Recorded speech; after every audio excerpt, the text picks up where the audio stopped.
জীবন একটি পরীক্ষার মঞ্চ, যেখানে বিপদ আমাদের ধৈর্য, ঈমান ও আল্লাহর উপর ভরসার পরীক্ষা নেয়।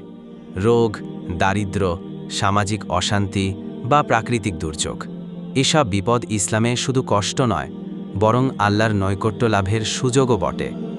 কুরআন ও হাদিসে বিপদ মোকাবেলার জন্য ধৈর্য, দোয়া ও আল্লাহর প্রতি নির্ভরতার শিক্ষা দেওয়া হয়েছে। কুরআনে বিপদ নিয়ে উক্তি। কুরআন বিপদকে আল্লাহর পরীক্ষা হিসাবে বর্ণনা করে। আল্লাহ বলেন, আমরা অবশ্যই তোমাদের পরীক্ষা করব কিছু ভয়, ক্ষুধা, ধনসম্পদ, জীবন ও ফসলের ক্ষতির মাধ্যমে। তবে ধৈর্যশীলদের সুসংবাদ দাও। সূরা বাকারা, আয়াত ৫৫।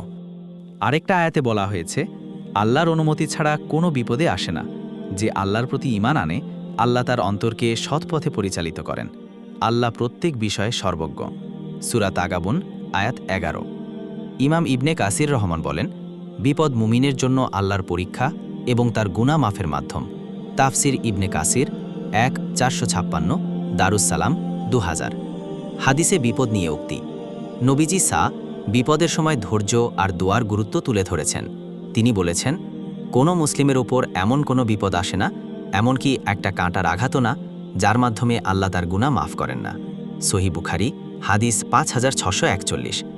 আরেকটা হাদিসে নবীজি বলেন, যখন কোনো মুমিন বিপদে পড়ে এবং বলে, ইন্না লিল্লাহি ওয়া ইন্না ইলাইহি রাজিউন, আল্লাহ তার জন্য বিপদের চেয়ে উত্তম কিছু দান করেন। সুনান তিরমিজি, হাদিস ৩০৩৬। ইমাম নবীবী বলেন, বিপদ মুমিনের জন্য আল্লাহর রহমত আর কাফফারার মাধ্যম, যা তাকে আখিরাতের জন্য প্রস্তুত করে।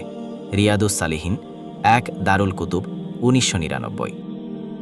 বিপদের সময়ে দোয়া।